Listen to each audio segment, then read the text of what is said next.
Welcome back, everyone. This is the X Zone. I am Rob McConnell, coming to you from our broadcast center and studios in Hamilton, Ontario, Canada. If you'd like to find out about the programming we have available for you 24/7, 365 on the X Zone Broadcast Network, visit xzbn.net. And for the X Zone TV show on Simul TV, we're channel 21, and their website is simultv.com. Our guest this hour, Exonation, is Brandon MASSULLO. He is a clinical therapist, parapsychologist, and author residing in Northeast Ohio. Fascinated by paranormal phenomena for more than 20 years, Brandon has been a participant in and featured speaker at numerous paranormal forums and events. He studied psychology and parapsychology at the University of Edinburgh in Scotland. His research has been cited in numerous parapsychological journals, articles, and mainstream books. His website, hauntedtheories.com. And we're going to be speaking to Brandon tonight about his book, The Ghost Studies, New Perspective on the Origins of Paranormal Experiences. And Brandon, welcome to the X Zone. Thanks for having me, Rob. Great to be here. So where did your interest in the paranormal come from? Well, I actually had it since I was pretty young. I never had an experience in my whole life, but I picked up a book when I was about 15 on parapsychology, and then I just sort of read all about ESP, psychokinesis, survival hypothesis, ghosts, all paranormal phenomenon, and I just kept picking up more books, and then I was at the library all the time reading about parapsychology, and then I studied psychology, and then I went overseas and studied parapsychology. So my interest actually lies with the research part of things, and then that's kind of got me what got me interested into the actual experiences people were having. So, it's usually the other way around. People have an experience, and then they go towards the research and the education. Mine kind of, not the normal route, I guess, to studying the paranormal. So when would you say was your first experience with the paranormal? My actual first experience was probably about 2007, and I'm almost 40 years old, so that was about 10 years ago. So at the age of about 30 or so is when I had my first experience. And that it wasn't even like a, in your face type experience. I was getting these, I was doing an experiment at a haunted location in Scotland, and I had, the EMFs, and I took baseline readings of this haunted location for about 5-6 days, and it all came back normal. Every day was the same. And then one day when I was in a certain location, my EMF meter started going all over the place, and I started getting like nausea, overwhelming feelings and emotions, those types of haunt type phenomenon that a lot of people report. And then it kind of just went away. And I couldn't really explain it too much. So that was actually my first experience. How real is the paranormal? I think it's a tough one to answer how real. I do think it's a legitimate phenomenon. I think that it happens actually probably more often than people realize.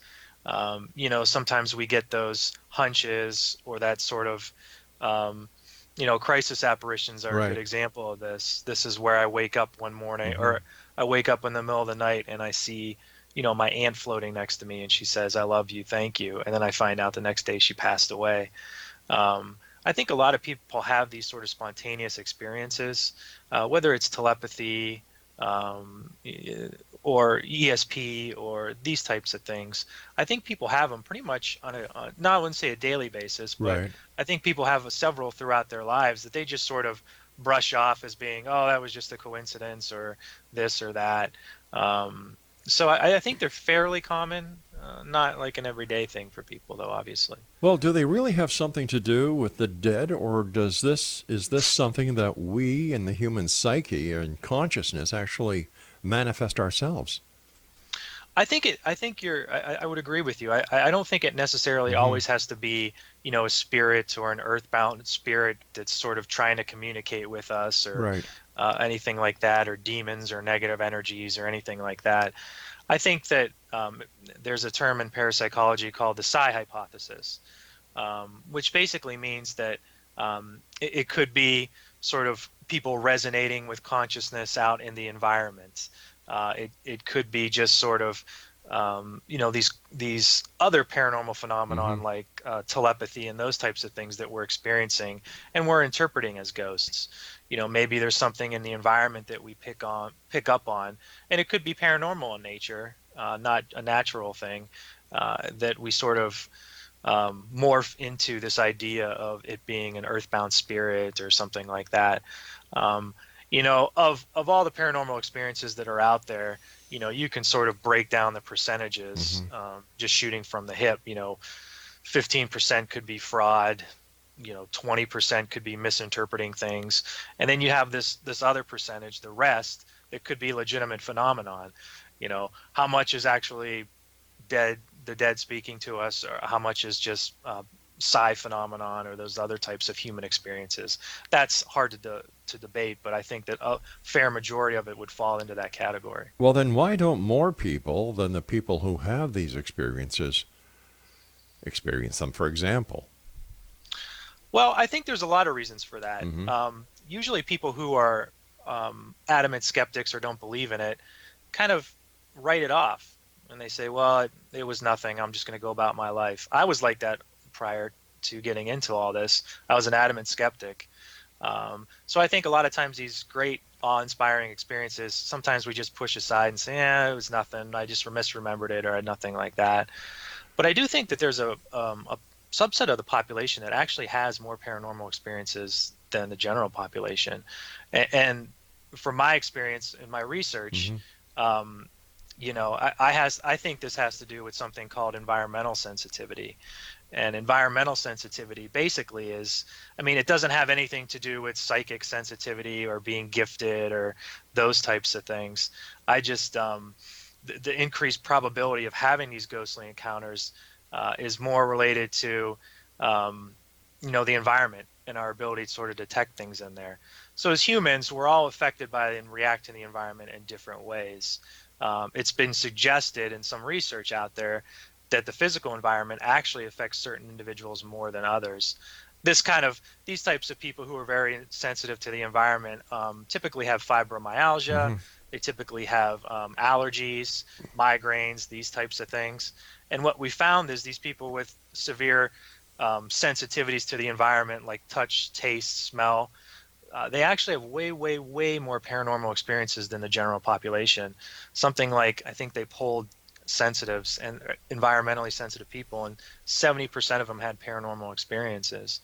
So if we think about Mm-hmm. this, if the paranormal has something to do with picking up things in the environment, maybe these people who are really sensitive experience a different world than us non-sensitives, and they're better at sensing these external things. Well, would it be fair then to change the word from paranormal to unknown yet? Because it seems that the only reason things are paranormal is because we don't understand what is going on physically and mentally if it's an environmental issue. Yeah, I would agree with that 100%. Yeah. I think the term paranormal implies, when you think paranormal and when you think apparition, you Mm-hmm. think, you know, dead and things that don't exist, and these types of things conjure up inside your brain. And I Right. don't necessarily think that's true. I think a lot of the stuff that's considered paranormal is actually, in my opinion, been statistically proven, like telepathy. These types of Sure. experiments and research that are out there actually shows that, um, statistically speaking, Mm-hmm. it does occur.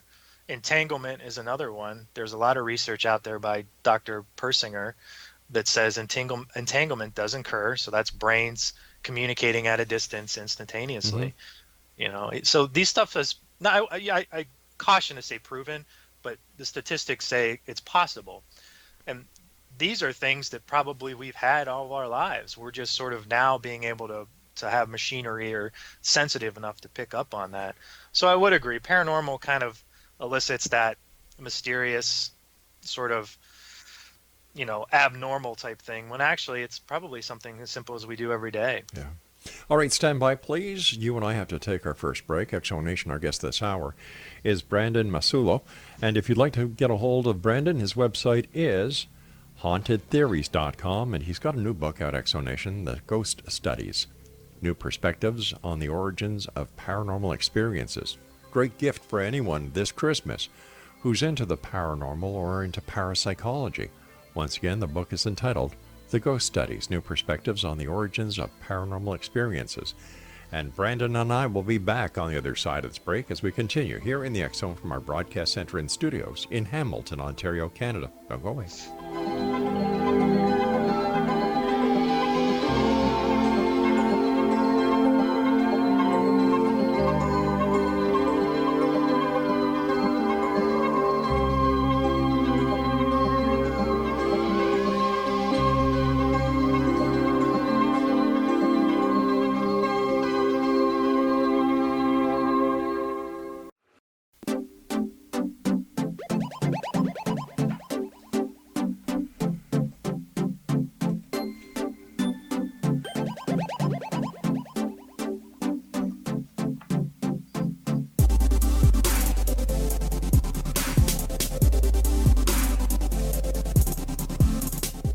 Exonation Brandon MASSULLO is our guest this hour. He is the author of The Ghost Studies, New Perspectives on the Origins of Paranormal Experiences, and his website is hauntedtheories.com. Brandon, has there been any studies done, to your knowledge, that correlate the advancement of wireless technology, cell technology, microwave technology with the increased occurrences and experiences of paranormal phenomenon? I can't think of anything off the top of my head, Rob. What's your? I'm curious to know what your thoughts are on that. Well, it seems that as technology has increased, and we all know that, the microwaves emit frequencies, and we know that they're not very good for us because you go to a gas station, it says, please shut off your cell phones while refilling your car. There have been medical studies done that show that children who use or hold cell phones to their heads may, have something go wrong with them. Doctors and engineers, tell you not to have a Bluetooth or wireless telephone or whatever beside your bed at night. And it seems that with as technology increases, the wireless, so do people having paranormal experiences, whether it's seeing UFOs, whether or not they are claiming to have an alien abduction or having an experience with the other side. I'm just wondering if anybody has taken a serious look and said, increase in wireless technology, increase in claims of the paranormal. Yeah, I think people would probably look at it more of a skeptical view of that and say maybe I mentioned Dr. Persinger earlier. He's a I think he's a neuropsychologist. Yeah, he's up here in Laurentian University. I've had him on the phone a number of times. Yeah. Oh, sure. So that's that idea where magnetic fields or something in the environment could mess with your brain and cause these experiences to happen. So if we have more technology around that has the possibility with fluctuations to sort of mess with our internal wiring, that could cause an increase of those types of experiences. That could be one of the skeptical reasons to look at it. But is it skeptical or realistic? I would probably say realistic. I've definitely, every time I go to a paranormal conference or something like that, I always hear a team talk about how they removed a clock or some sort of instrument from a room, and then after that the experiences went away for the family. I don't know, do I put a lot of credence into that? I'm not sure, but I think that we all know sometimes people who are really sensitive to these electromagnetic fields in the environment, they sometimes can get sick when they're around things that give off high energy. Yeah. And even if it could be low energy or low magnetic fields or EMFs just fluctuating at a certain level, and that can cause the haunt type experiences. Because I think I'm sorry. I was going to say, I think Persinger's research showed that between 10 milligauss and 40 milligauss at fluctuations is what caused a lot of these phenomena for people. And that's actually pretty low. I mean, you'll find 10 milligauss around your house. It's not that hard to do. With today's technology, my goodness, I know at home We have a unit from Bell Canada that we plug in to the internet to, and it sends by Bluetooth to every TV in the house, and it's all Yep. done like that. And then you've got your Wi-Fi, you've got this, you've got that, you've got your electric car opener, and then you've got the cell Yep. towers. If people think that this isn't having some kind of effect on them, they need a good reality check. Yeah, I agree Yeah. 100%. One of the things that got me into this research was a book I read by I think he's an astrophysicist from Oxford, Michael Shallis. Um, it's called The Electric Connection, and it was written in the 90s. And this was obviously before the computer explosion Hmm. and all the wireless technology. And in that, he discusses the effects of these EMFs on people. And then Dr. Robert Becker, who wrote Electrodynamic Man, or I don't know, that was Dr. Leonard Kravitz. But anyway, he did a lot of research on how EMFs affect us as well. And he went up, so I I see this as my normal day to day sort of. I want to avoid these things as much as Sure. possible, and then I stumble across, kids 25 and younger who are just surrounded by it all day, from the wireless laptops to the phones to the Hmm. games they use. I mean, they're not ever not by things like that. And I go, man, what's so important to me on a daily basis to avoid, like, to them is just a normal part. Their brains are just adapted to that whole thing. And is that positive? I don't know, but no one's telling them, and this is through the government or through science. No one's telling them that it's not good for them. They're just telling them, yeah, it's fine. Don't worry about Well, it. of course, because people are making money, and you don't want to spoil anybody's cash flow, for goodness sake.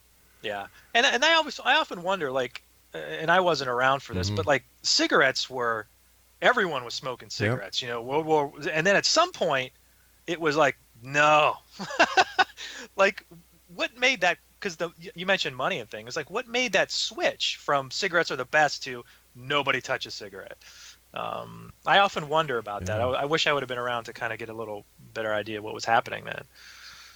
So, as a parapsychologist, where do you see the direction of the investigation into these events that people are reporting? With all the technology that's available these days, Mhm. is it the lack of experience? Is it the lack of knowledge? Is it the lack of proper investigative or scientific investigative techniques that are lacking and not bringing forth the evidence?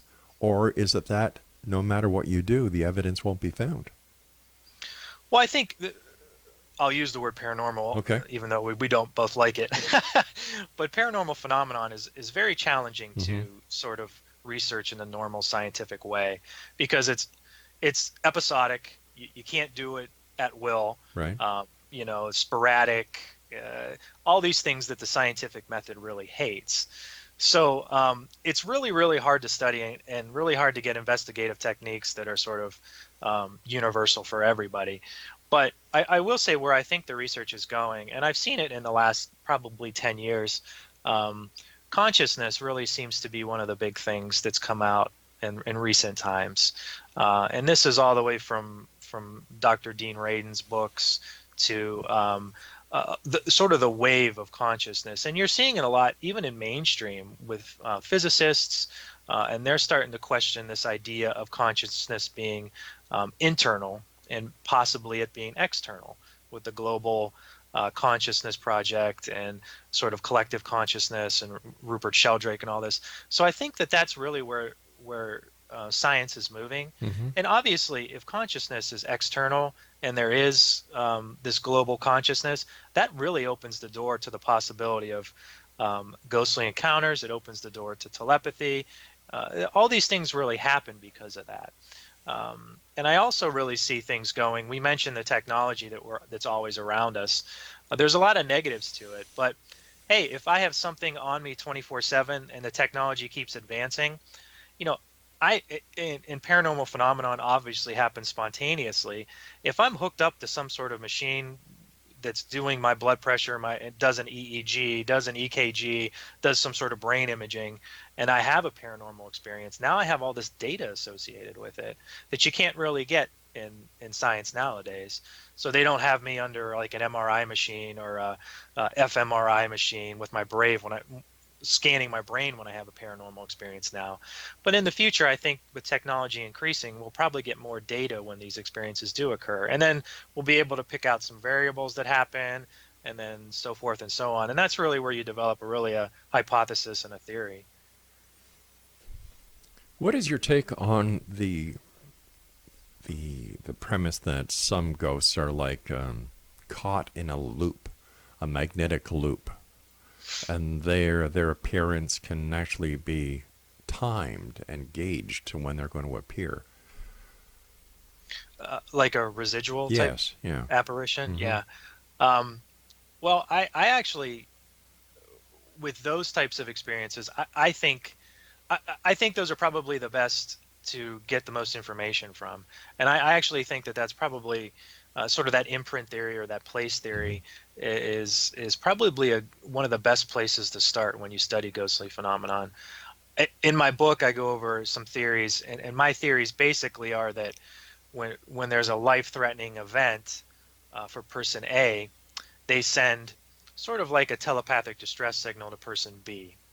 Now, the signal for person B sometimes can come in the form of an apparition or a smell or a glowing light or an emotion, like the crisis apparitions we talked about.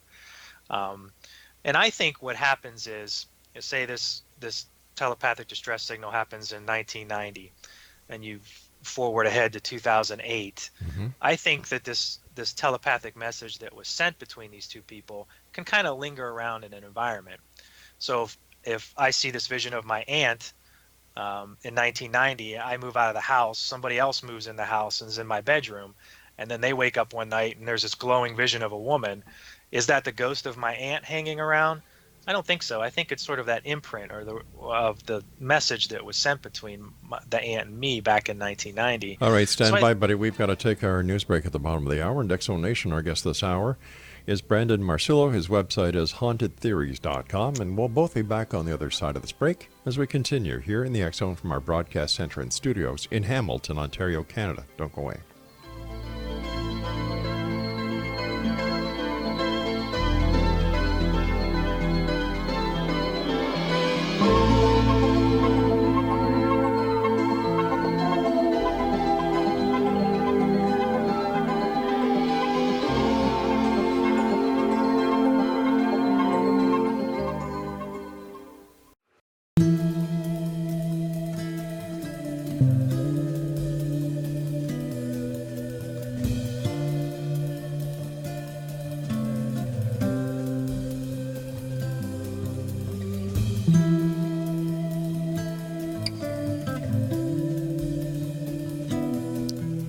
Brandon MASSULLO is our special guest this hour, Exonation. His book is entitled The Ghost Studies, New Perspectives on the Origins of Paranormal Experiences, and his website is hauntedtheories.com.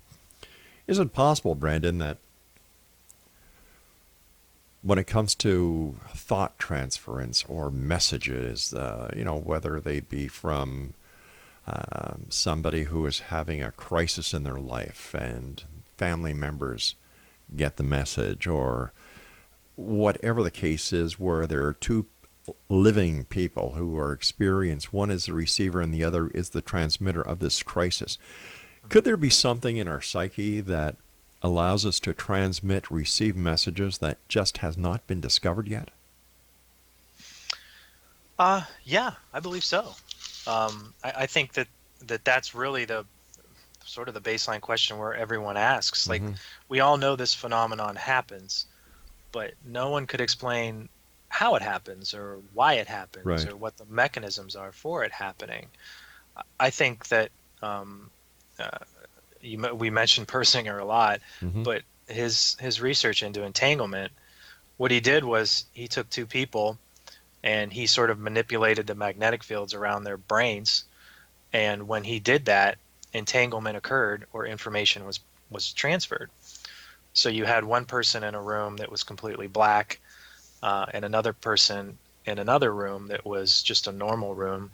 And the person in the normal room, they were flashing like a light in his eye. And when they put these magnetic fields around their head that were the same, they sort of synchronized. So when that happened, the person in the dark room, in his pupils, it was showing like a light was flashing in his eyes. So that shows that some information was transported between the two. When brains link up, or when the fields are right between the two. So you have sort of this idea that, well, maybe it's magnetic fields Mm-hmm. happens like that. They did some experiments with people with psychic gifts, and what they found was when the psychic and the person he was reading, when they synchronized, when their EEGs correlated, that's when his readings were accurate. So that makes you say, when that happens, he's more accurate. He's getting information that's actually positive or true or accurate. So that makes you think, again, somehow they sync up, and then this is when information is transported. But that's sort of a really, really crude way of communicating when we think about it. But, hey, when the first telephone call was not really clear as it is True. nowadays. So, you have to start somewhere. But finding those mechanisms for that happening is really, that's the big quest out there. We have all these theories about consciousness and Mm-hmm. global fields, and it's possible, it's possible, it's possible. But until you actually find out how it happens, it's still paranormal. Tell me, what do you consider to be the biggest challenge in convincing skeptical audiences that ghostly encounters are measurably and measurable a phenomenon? Um, well, and we talked about this earlier. At this Mm-hmm. point, ghosts aren't measurable phenomenon, and because the paranormal is a difficult area to study, Mm-hmm. because it's erratic and episodic and random and all that, it becomes more of a challenge. But this doesn't mean that these experiences we have are fraud or mental illness or overactive imaginations. What we have to do in the paranormal field, and when I say the paranormal field, I mean, weekend warriors, people who are out there doing investigations, is we really have to find some consistent variables which are measurable that kind of coincide with paranormal phenomenon. So, I'm sure on the show you've talked to a lot of people, but there's hundreds of EVPs and pictures and videos and all this other stuff that's out there. And really, they gather this, they put it on Facebook, and then that's it. It just disappears after a while. And academia doesn't really care. They don't even acknowledge EVPs or grainy pictures or any sort of anomalies. It just disappears. So I Well, think, well, as, just taking the other side of the coin here, with all the technology that's available, that what the public is being presented to with as proof of the paranormal should be a lot better than it is. what do you mean by that? Well, for example, everybody's got a cell phone. All the cell phones are high definition. Yep. The video's the same thing, but all we're getting is crap.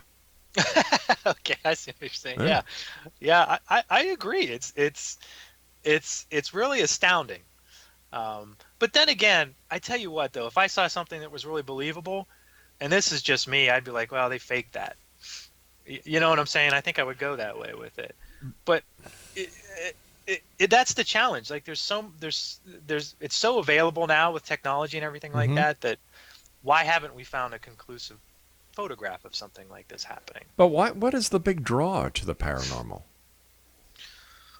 Well, I think it's obviously different for everybody, but I think the one thing is, it's something that everyone can really investigate, So right? it's a hobby. Yeah, yeah. I think that's maybe not hot. Yeah, maybe. I don't know how to answer that, but it's something that we can all do. We all have an interest in. I don't have to be an astrophysicist Mm-hmm. to, go to a haunted location. I don't have advanced degrees in mathematics or psychology or do anything like this. So, number one, it's accessible. Number two, it's very interesting and fascinating, and it's a mystery that hasn't been solved since the beginning of time. So all these things really combined to really make the paranormal so widespread. Plus now it's a multi-billion-dollar industry. Yeah, I mean, with haunted attractions and ghost walks Ghost and walks, books, lectures, yep, yeah. symposiums. It's a big industry. So do Yeah. they, and what would happen to all this money that's being generated if the answers were really found? Ye- I don't know how to answer that one. Mm. I recently watched, and maybe there's a thing that's in development called the Soul Phone. I don't know if you've ever heard of that. It's Dr. Gary Schwartz out of the Yeah. University of. Do you know what I'm Okay. talking about? Have Yeah. you heard about that? Yeah. And I watched a lecture that he gave, and he talked about all these benefits that could be happening if we were able to find out that we can communicate with spirits. Yeah.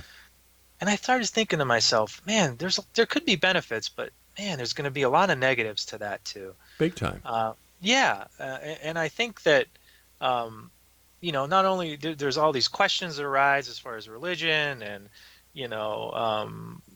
if everyone is able to communicate, then there's no consequences to our behaviors, so we can do whatever we want. So all this stuff really kind of ponders through my mind. And I say to myself, what if we do get that piece of evidence that says, yep, this is 100% true? Mm-hmm. What happens? What happens to Zach Baggins and Ghost Adventures and all these people out there? Does that increase their motivation or desire, or does that just go, oh, well, answer found, let me move on to Looking for Bigfoot. Yeah. Yeah. Yeah. I asked myself that question too. I'm like, man, what if someone comes out and just figures this whole thing out? I mean, what does that mean for me? Did I just waste the last 10 years of my life? Well, no. As a parapsychologist, there's a lot of other areas that you could be diversified in. It Yeah. just doesn't stick to ghosts and everything else in that. But when I look at it, I've been doing the show now for 29 years. Okay, I've spoken to thousands of guests. Yep. And over the 29 years, whether we're talking about Bigfoot, whether we're talking about ghosts, whether we're talking about UFOs or whatever, in 29 years, nothing has changed. Yep. And if this was legitimate, there would be change by now. There would be something that is totally different. The only thing that I've seen is there's more charlatans and there's more money being made. People say, well, why do you do this, Rob, if nothing's changed? It's because I want the truth. I want the truth one way or the other. Yeah. And I agree. And that's what's so frustrating. Yeah. It's so frustrating. And a lot of people just get burned out. A lot of good people get burned out in the field because they're just the noise of, the reality TV stuff is just so loud that you don't see the real stuff that's going on, the fascinating stuff, the journal articles, the Dr. Persingers of the world, Exactly. the Rupert Sheldrakes. They're not Dean they're not- Radin, no. yeah. And they should be. They're the people that should be receiving the attention instead of these so-called reality TV shows, which are anything but real. Yeah, exactly. But- I was a skeptic for most of my life until I picked up these books and started reading these journal articles, and that's what changed my mind, not TV. And unfortunately, the old tried and true experts that were around and were revered and wanted by different talk show hosts, whether it's radio or TV, they're not sensationalistic anymore. Yeah. And unfortunately, the media, and I'm proud to say that I don't have to slot myself into the same restraints as the regular media who have to go out after advertising dollars because we own our company.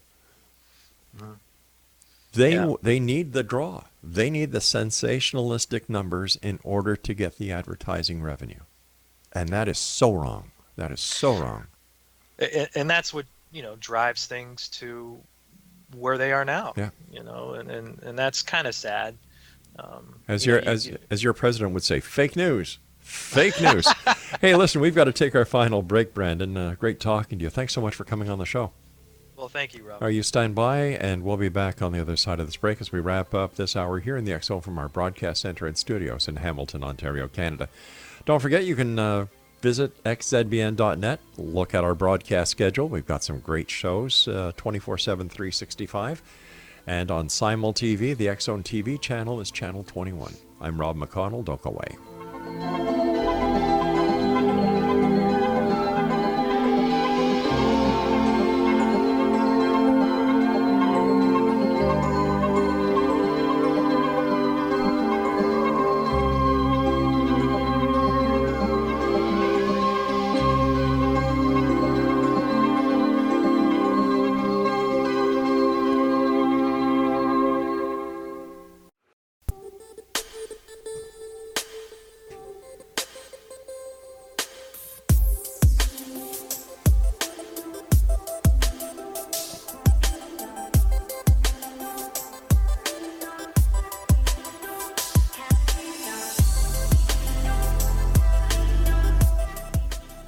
Exonation, Brandon MASSULLO's our special guest. His website is, are you ready, Exonation? Do you have your pencils and paper? There you go, hauntedtheories.com. And he's the author of The Ghost Studies, New Perspectives on the Origins of Paranormal Experiences, a great Christmas gift. And Brandon, where can people get copies of your book? The book's available, obviously, on Amazon.com. If you like to listen to it on your iPhone or in your car, Audible also has it. You can pick it up pretty much, and Barnes & Noble sells it at the brick and mortar stores as well. I think Google Play, basically anywhere you can find a book. Excellent. First of all, thanks very much for joining us. Great having you with us. I love the way you think and how you take a look at the paranormal. So what advice do you have for people listening tonight who are saying to themselves, geez, I'd like to become a paranormal investigator or parapsychologist, I should say? Yeah, I think if you're really, really interested in the phenomenon, I think parapsychology is really where to go. And I always, when I see people out, I say you don't have to get a degree in it, but you can take an online course. The University of Edinburgh has just it's almost like an introduction course, but it's taught by Dr. Caroline Watt, and so she's pretty much been in parapsychology for a while. So you just get an idea of what it's like. If you're really interested and you want to go a little bit further, I always tell people get a degree in something that you can get a job in. So that's psychology or engineering or something like that. And then if you really want to pursue parapsychology, for those of us in the States, you really have to go overseas to the UK to get the actual degree or actually do some research into it. But really what you want to do is study psychological research methods, statistics, these types of things, how to conduct experiments. And that's really the foundation. For me, I got a degree in psychology, then I got a graduate degree in counseling, which is where I make my money full time. And then once I did that for a while, I went overseas and got the psychological research methods. It's very challenging to get a full-time job in parapsychology because there's not a lot of positions for it. So most people who do this have a full-time job and then do the research on the side. That's probably the best way to go with it. Why do you think that there are no accredited parapsychology courses in the United States or Canada for that matter? Yeah, I don't know the answer to that because I think it really comes down to funding. And with academia, you really have to get funding for any research that you do. So if you're in parapsychology, the people with the money maybe aren't shelling it towards research in the psi and telepathy and these types of things. So that makes it hard for university departments to have parapsychology. Back in the 70s and 80s, there was some programs out there in the States, but not anymore. And what's weird is when you go over to the UK, like the University of Edinburgh is a top 25 university. Yeah. Darwin went there. They cloned the sheep there, and they're studying parapsychology as well as other places in the UK. But it's taken pretty seriously over there. I don't know why the United States is not like that. It seems to be more materialistic when it comes to their academia and their research. I see this changing, like we talked about. It seems like more and more universities and more of the younger doc students are studying consciousness and things outside the box. So I think it's going to get better. Hey, I always say if you're a university and you put a course on parapsychology in your course book, I guarantee that thing's going to pack up. So you're going to have students that want to go to a course like that. So the interest, I think, is there more than ever because of it being more mainstream nowadays. What is the number one question you get asked when you go out and you do lectures and you meet and greet people? There's the question I feel like I'm always asked is about demons, and I don't know anything about demons. I'll be honest with you. When I look at anytime I study or look into or research an experience, I try to take out any sort of religious connotations that go with it, right? So for what one person might view a ghostly encounter as being positive, another person can view the same encounter as being negative. Right. And when you view something as negative, then you want to put it into a category of, if you're a religious person, negative means demon, positive means angel or Right. deceased loved one giving you a message. So really, we take our own psyche and we manipulate our experience into something that could be that way. So when it comes to the demons, I always say, when you start categorizing your experiences Mm-hmm. and you start moving towards categorizing it through your religion, I think that that's more of a like a priest and things like that to talk to about things like, just look at the experience, and if it's a phenomenon that's legitimate, that's really where my focus is. I don't like categorizing things as positive, negative, demons, angels, loved ones. I just look at the experience and sort of what it is. All right. In your experience as an expert, what role does a person's religious beliefs play in the realm of the paranormal? Have there been studies done on this? Um, Gosh, there probably are. I can't pull any up in my mind right Okay. now. There's a lot of research into, ghostly encounters being used as a means to cope with things in your life, Mm-hmm. right? I think religion is sort of something that you use to cope with things in your life. If somebody passes, True. knowing that they're going to heaven and they're going to be in a better place and they're not hurting anymore, these are all things we do to sort of help cope with grief that's going on. I think your religion really plays a huge part if you have a lot of um, paranormal experiences, or you have a paranormal experience, because obviously your mind automatically goes towards, I had a ghostly experience, so this must mean it's a ghost, and this has to do with afterlife. And my views on afterlife have to do with heaven and being Christian and being Catholic. So then it automatically goes that way Mm-hmm. for a lot of people, and that's good and that's positive for a lot of people. I think if you're really serious on researching it, it's just as like everything else with medicine. You have to take out some of those side things and just focus on what you're doing and the actual experience. Not to say religion and afterlife and God, no, that doesn't exist. I'm saying it can sometimes cloud judgment and make you go towards a certain way. And I think, religion is an important part of everyone's life, and what your religious views are important. So that, and probably every decision you make sometimes is based on, your religious views on things. When it comes to people who seek out answers to their daily life problems, for example, those who go to psychics to get a better handle on their own lives, what advice do you have for these people? I think I would say what probably you say and everyone else would say is just, you just got to be very, very cautious Yeah. when you do these types of things.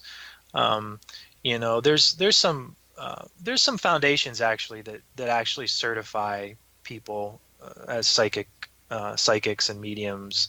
Not to say that this certification means that this is, the end all be all, but they actually take some time into it. And I think the Windbridge Institute, and there's another one that Lloyd Arbach's affiliated with that does this, Foundations for Living or Mm-hmm. something like that. But it's a little bit more rigid as far as what the people that actually perform the service.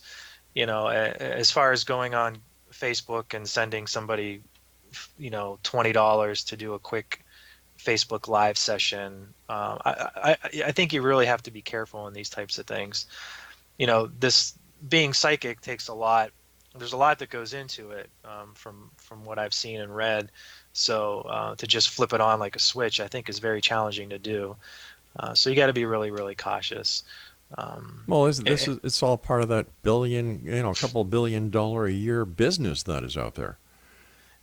yeah, yeah, and that's exactly right. It's a business, Yeah. and this is how people make money. So um, just be careful, be cautious.